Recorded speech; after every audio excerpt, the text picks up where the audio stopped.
It's time now for French Connections, our weekly look at the intricacies of life here in France with Florence Villeminot. Hi, Flo. Hey, Jeannie. So today you're going to focus on the island of Corsica. Corsica is located in the middle of the Mediterranean Sea. It's known as an island of beauty, the birthplace of Napoleon Bonaparte. But Corsica has also had a very tumultuous relationship with mainland France since it first became French in the 18th century. That's right. Corsica has been French since 1768, when it was ceded by the Republic of Genoa to Louis XV. Now, throughout the years, even though it's been French for a long time, Corsica has maintained a strong indigenous culture and language. And in fact, a lot of Corsicans feel more allegiance to the island's white and black Moor's head flag than to the national tricolor flag.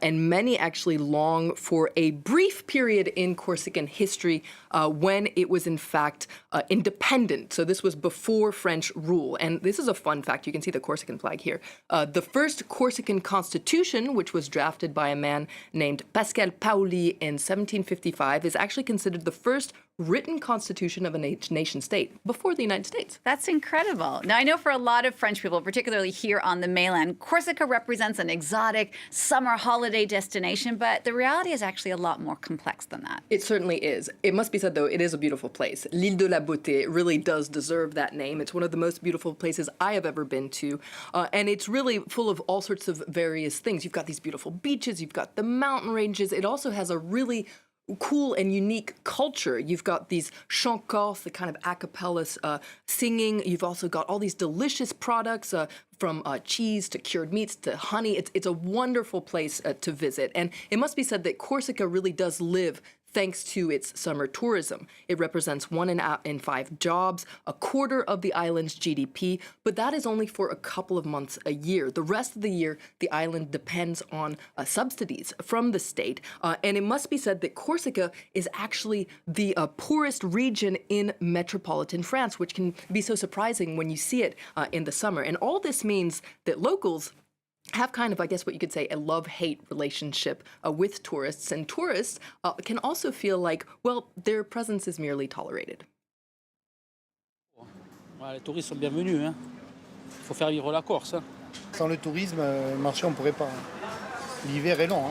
Quand le comportement et l'attitude est bonne, tout se passe bien. Vous avez qu'à regarder autour, les gens sont détendus. On est là pour passer un bon moment, mais après ils sont contents qu'on reparte. Il ne faut pas qu'on reste trop longtemps à mon avis. C'est ce qui fait que ça reste la Corse aussi. So again, Corsica is part of France, but it does have a particular status. But many of the island's residents, I mean, there's 350,000 of them, have long wanted to have a bigger say on their own affairs. That's right. And for instance, many of them want their language, the Corsican language, to have an official status alongside French. Currently, it's considered a regional language. Now, this is a language that's closer to a standard Italian because Italy really, was ruled Corsica for such a long time.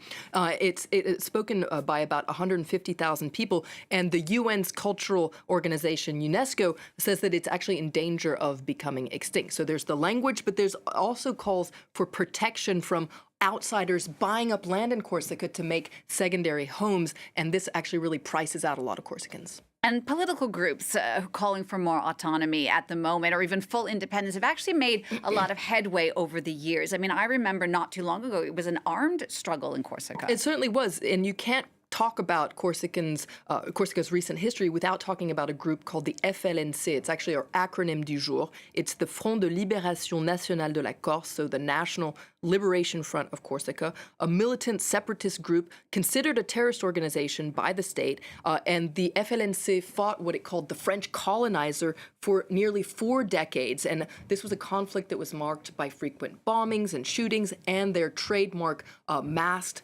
press conferences. Now, the violence really reached a peak in 1998 when the FLNC militants murdered a government-appointed prefect named Claude Erignac. This was a huge deal in France at the time, and it was considered the gravest act of anti-state violence in this armed struggle. And then finally, in 2014, the group actually ceremoniously laid down its arms, but violence actually flared up again not too long ago. That's right. In 2022, the island was rocked by quite violent protests following the death of a man named Ivan Kuluna. So Ivan Kuluna was a prominent separatist figure, and he was actually serving a life sentence in a prison on the mainland for the death of Claude Erignac, this prefect we were talking about.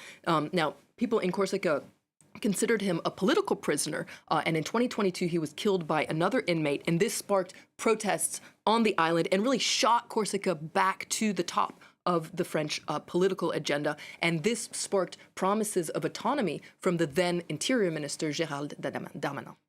Le président de la République m'a chargé d'avancer vers l'autonomie.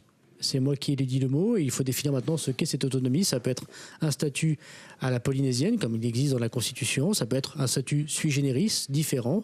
And then finally, in 2024, a historic agreement was reached vowing that Corsica will be autonomous. That's right. Now, according to this agreement, for instance, the assembly in Corsica will have regulatory powers, and especially there was something said about Corsicans who will be recognized as a historical, linguistic, and cultural community. So it's still quite vague exactly what autonomy means. It's historic, but it also has to there are a lot of hurdles, essentially. For instance, the French Constitution has to be changed. Also, politicians from the Conservative Party have vowed to try and block any kind of autonomy for Corsica, saying that it could give ideas to other groups that are calling for more autonomy in France, for instance, in Brittany or in the Basque region as well. And meanwhile, Corsicans themselves, they're divided as well over what they want. Faudrait quoi aujourd'hui? L'indépendance, tout simplement. Et ça veut dire quoi? Ça veut dire assumer notre destin. Moi, je ne le crois pas parce que ça fait quand même se diviser et puis ça fait quand même un État supplémentaire et puis ma foi, après, il faut s'en sortir quand même. Il faut avoir quand même les ressources pour pouvoir après subsister.